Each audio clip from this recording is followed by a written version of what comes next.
بیاں ہو کس زبان سے مرتبہ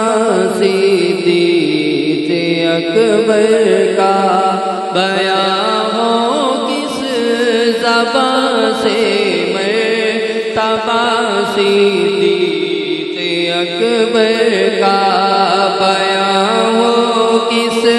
زبان سے مرتبہ صدیق الحمدللہ وحدہ والصلاة والسلام علی من لا نبی بعدہ، اما بعد فاعوذ باللہ من الشیاطین اللعین الرجیم، بسم اللہ الرحمن الرحیم۔ کل المخلفین من الاعراب ستدعون الى قوم اولی بأس شدید تقاتلونهم او یسلمون۔ آمنت باللہ صدق اللہ العظیم وصدق رسولہ النبی الکریم الامین الرؤوف الرحیم۔ صدر مجلس، معزز اساتذہ کرام اور میرے ہم مجلس ساتھیوں، السلام علیکم ورحمۃ اللہ تعالی وبرکاتہ۔ آج جس عظیم موضوع پر مجھے لب کشائی کرنے کا موقع مل رہا ہے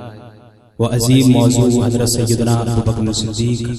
عبداللہ بن ابی قحافہ، عثمان بن عامر بن عمر بن کعب بن سعد بن تیم بن مرہ بن کعب بن لوئی بن غالب القریشی التیمی کی خلافت کے رہنما اصول اور ریاست مدینہ کی تشکیل ہے۔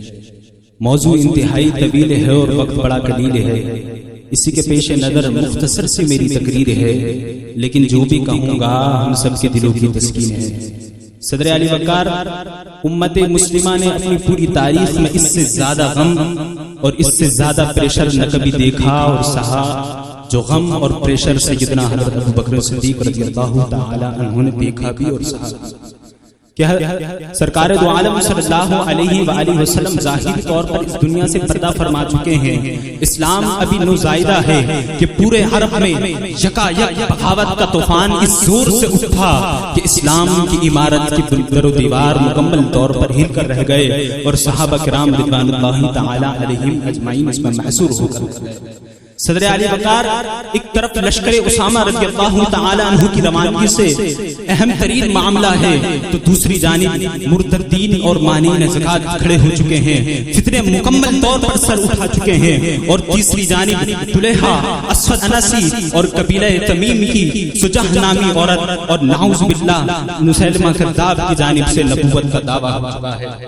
صدر علی وقار، ایسے حالات کہ حضرت عبداللہ بن مسعود فرماتے ہیں کہ رسول اللہ صلی اللہ علیہ وآلہ وسلم کے وصال کے بعد ہم مسلمانوں کو ایسے حالات کا سامنا کرنا پڑا کہ اگر اللہ رب العزت ہمیں ابو بکر عطا نہ کرتا تو ہم ہلاک ہو جاتے۔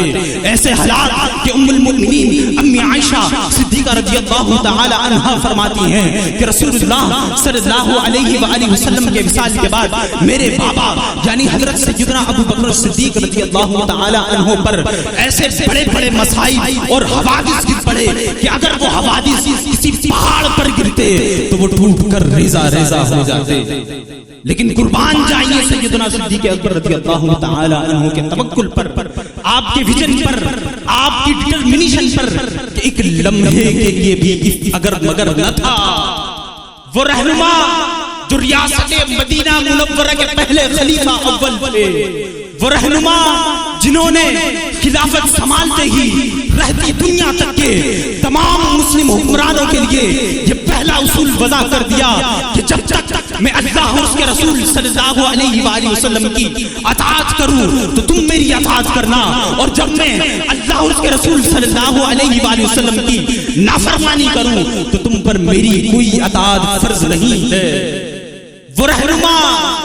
جنہوں نے خلافت سنبھالتے ہی اپنے پہلے خطبے میں یہ بتا دیا کہ کمزوروں کو ان کا حق اور طاقتور سے ان کا حق لیا جائے گا، اور یہ بتا دیا کہ ریاست سے زیادہ طاقتور کوئی نہیں ہے اور ریاست ہمیشہ کمزوروں اور غریبوں کے ساتھ کھڑی ہوئی ہے۔